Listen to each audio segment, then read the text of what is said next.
నమస్తే, welcome to Telugu బావుటి. ప్రస్తుతం మనతో పాటు ఉన్నారు తెలంగాణ ఉద్యమ సారథి ప్రొఫెసర్ హరగోపాల్ సార్ గారు.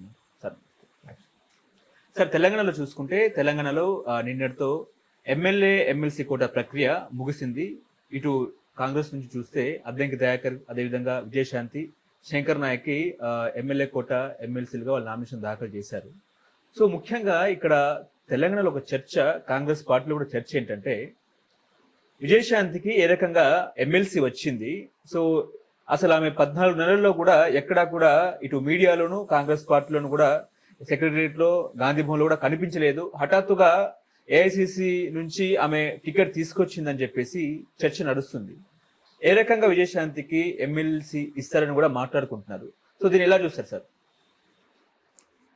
విజయశాంతి తెలంగాణ రాజకీయాల్లో ఆమె పాత్ర ఎప్పుడు నాకైతే కొంత ఆశ్చర్యంగానే ఉన్నది.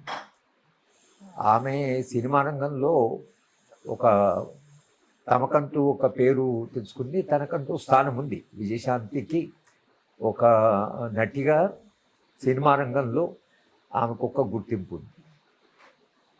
కానీ తెలంగాణ మనిషినని, నేను తెలంగాణ అని ఆమె చెప్పుకున్నప్పుడల్లా ఆమె ఎక్కడ తెలంగాణలో నివసించిందో, తెలంగాణలో ఎప్పుడుందో మాకైతే ఆమె ఒక సినిమా నటిగా, హీరోయిన్గా ఆమె చేస్తున్నప్పుడు ఎప్పుడు ఈమె మన తెలంగాణ మనిషి అని మేమైతే అనుకోలేదు. నాకు ఎప్పుడు తెలియదు ఆమె తెలంగాణ మనిషి. కానీ ఉద్యమం ప్రారంభమైన తర్వాత నేను తెలంగాణ ఇక్కడ ములుగులో పుట్టాను. కానీ ఆమె ఇక్కడ చదివిందా, ఇప్పుడు ఎక్కడ ఉందా, తెలంగాణతో ఆమె ఎప్పుడైనా ఐడెంటిఫై అయ్యిందా అనే విషయం మనకెవరికి తెలియదు. కానీ నేను తెలంగాణ అన్నప్పుడు తెలంగాణ ఉద్యమ కాలంలో ఒక సినిమా నటి, ఒక హీరోయిన్గా చేసి తనకంటూ స్థానం ఉంది కాబట్టి, ఉద్యమంలో ఎలాగో కలిసి వస్తుంది కాబట్టి ఉద్యమానికి కొంత ఆమె పాల్గొనడం ఊపు కలిగిస్తుందని తెలంగాణ ప్రజలు కూడా దానికి పెద్దగా అభ్యంతరము చెప్పలేదు. దానికి తోడు కేసీఆర్ గారు ప్రత్యేకంగా నరేంద్రను ఆయన వదిలేసిన తర్వాత తనకంటూ ఇంకొక ఇమేజ్, ఆయన ఎప్పుడూ ఒక పక్కకు ఒక ఇమేజ్, ముఖ్యమంత్రి అయిన తర్వాత వదిలేశాడు కానీ ముఖ్యమంత్రి అయ్యేదాకా తప్పకుండా పక్కకు ఒక మనిషి ఆయనకు ఉండాలి. అప్పుడు విజయశాంతిని ఆయన సెకండ్ ఇదిగా తనతో కలిసి తీసుకున్నాడు. పార్టీలో ఆమె కొంత ప్రాధాన్యత ఇచ్చారు. తర్వాత ఆయన ముఖ్యమంత్రి అయిన తర్వాత మళ్ళీ ఆమె స్థానం ఏమిటో అనేది మనకేం తెలియదు. తర్వాత ఆమె పార్టీలో మారుతూ వచ్చింది.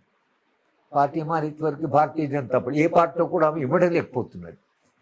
ఇమిడితే ఆమె కాంగ్రెస్ పార్టీలోనే ఇమడగలగాలి, మిగతా పార్టీలో. ఎందుకంటే కాంగ్రెస్ పార్టీ కదా గంగా నదిలాగా చాలామందిని కలుపుకపోతుంటారు, చాలామంది విడిపోతుంటారు.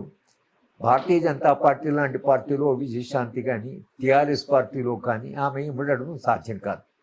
ఆమె పర్సనాలిటీ అలాంటిది.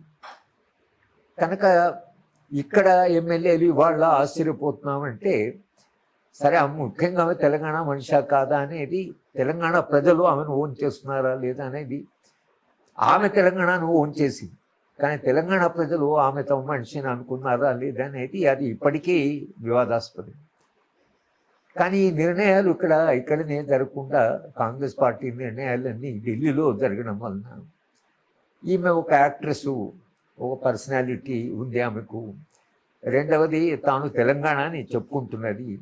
మూడవది ఇప్పుడు కొత్తగా ఓబీసీ అని కూడా చెప్తున్నారు, మహిళ.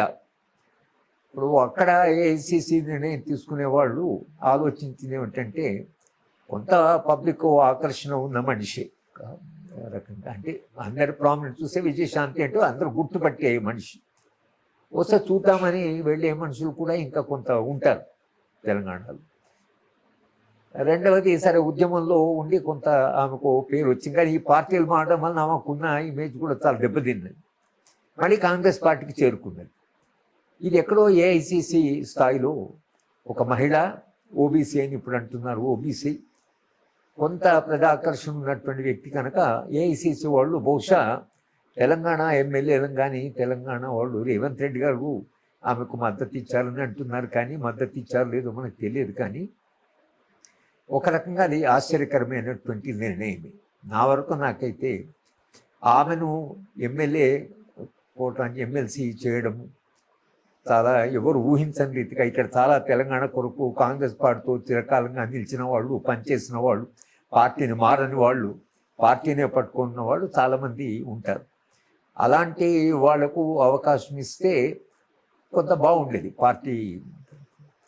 కానీ మరి ఏఐసిసి వాళ్ళు ఏమి దృష్టిలో పెట్టుకొని ఇచ్చారు, కానీ మొత్తం మీద ఆ విషయంలో కొంత అసంతృప్తి ఉండడంలో మనకు ఆశ లేదు. కాంగ్రెస్లో అంతర్గతంగా కొంత వాళ్ళకు అసంతృప్తి ఉంటుంది, కానీ బయటికి ఏఐసిసి నిర్ణయం కాబట్టి బయటికి అనలేరు. కానీ మీరు కాంగ్రెస్ వాళ్ళు వెళ్ళి ఎవరినైనా కాస్త తరిచి చూస్తే ఇంతకాలంగా పార్టీని పట్టుకు ఇంకో పార్టీలన్నీ మారుతూ వచ్చిన మనిషి, ఆమెనెందుకు మనము ఎమ్మెల్సీ చేయాలి అనేటువంటిది తప్పకుండా కాంగ్రెస్ పార్టీలో ఎక్కడో చిన్న అసంతృప్తి ఉంటుంది. చూద్దాం ఆమె తెలంగాణ కొరకు ఏం మాట్లాడుతుంది, లేకపోతే తనకుండే ఈ కాస్త ఇన్ఫ్లుయెన్స్ ద్వారా కేంద్రంలో వెళ్ళి తానేమైనా కొంత ఒత్తిడి పెట్టి తెలంగాణ కొరకైనా మాట్లాడగలదా. ఢిల్లీ స్థాయిలో కూడా ఆమెను గుర్తుపడతారు, ఎందుకంటే కొన్ని హిందీ సినిమాలు కూడా ఆమె డబ్బింగ్ ఇచ్చేశారు కాబట్టి. అక్కడ వెళ్ళి ఇప్పుడు విజయశాంతి ధారణ చేస్తున్నది జంతర్ మంతర్లో ఉంటే కొంత వచ్చేవాళ్ళు చూసేవాళ్ళు ఏం మాట్లాడుతూ ఉంటే కొంత ఇన్ఫ్లుయెన్స్ ఉండొచ్చు. కానీ మొత్తంగా నా దృష్టిలో కాంగ్రెస్ పార్టీ ఈ నిర్ణయాన్ని ఇలా కాకుండా మొత్తంగా పార్టీకి కట్టుబడి ఉన్నటువంటి వాళ్ళకి ఇస్తే, లేదా యువత నుంచి వచ్చినటువంటి వాళ్ళకి, ఒక యువకుడికి ఇస్తే విద్యార్థి లోకానికి, యువలోకానికి ఒక స్ఫూర్తిగా ఉండేది. కానీ సరే ఆమె ఏం పాత్ర నిర్వహిస్తుందో, పార్టీలో చిరకాలంగా ఉంటుందా లేదా, అసలు పార్టీ డిసిప్లిన్కు కట్టుబడి ఉంటుందా, అసలు రేవంత్ రెడ్డి కానీ కాంగ్రెస్ వాళ్ళు ఎవరైనా ఆమెను మేనేజ్ చేయగలరా, ఇవన్నీ మనము వేచి చూడవలసిందే.